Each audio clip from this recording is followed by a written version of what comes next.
A growing number of Australians are losing their life savings to a sophisticated scam targeting customers of banking giant HSBC.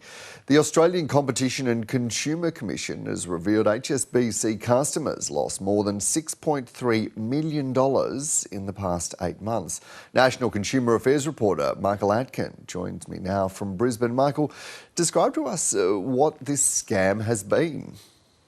Hi Dan. Yes, this scam is very concerning because it mimics what the bank might do as normal activity or pseudo-normal activity. So what's been happening to these HSBC customers is most of us have text messages in a chain from our bank, standard sort of communications that you have with the bank. And what scammers are able to do is get text messages inside that chain that also involves legitimate communication from the bank.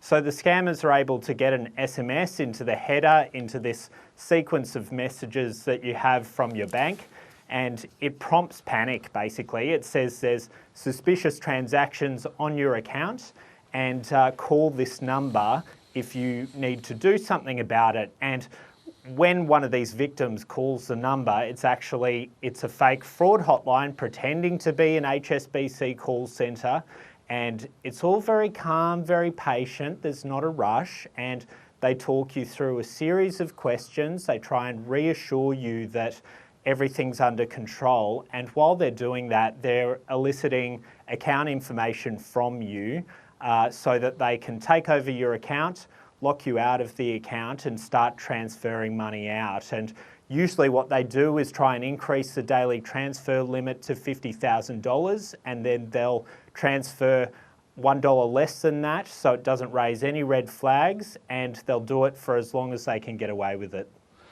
Just how big of a problem is this becoming?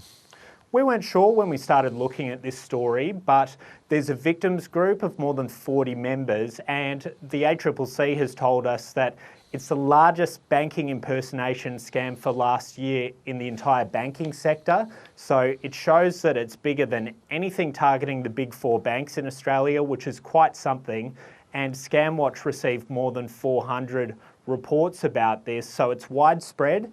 It's been going on since at least April last year, according to the victims group, so that's about 10 months.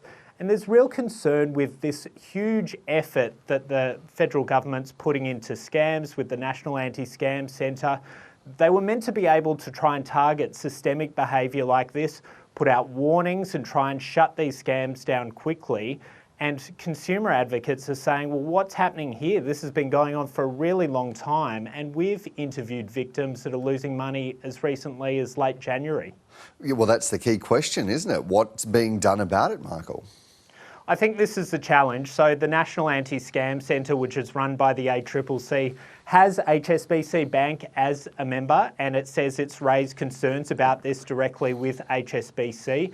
We did put specific questions to the bank, but it didn't respond to our specific questions. It did say that it's trying to do its best to educate its customer base about these kinds of scams, and that it will never ask you to read out a one-time passcode or other personal details over the phone.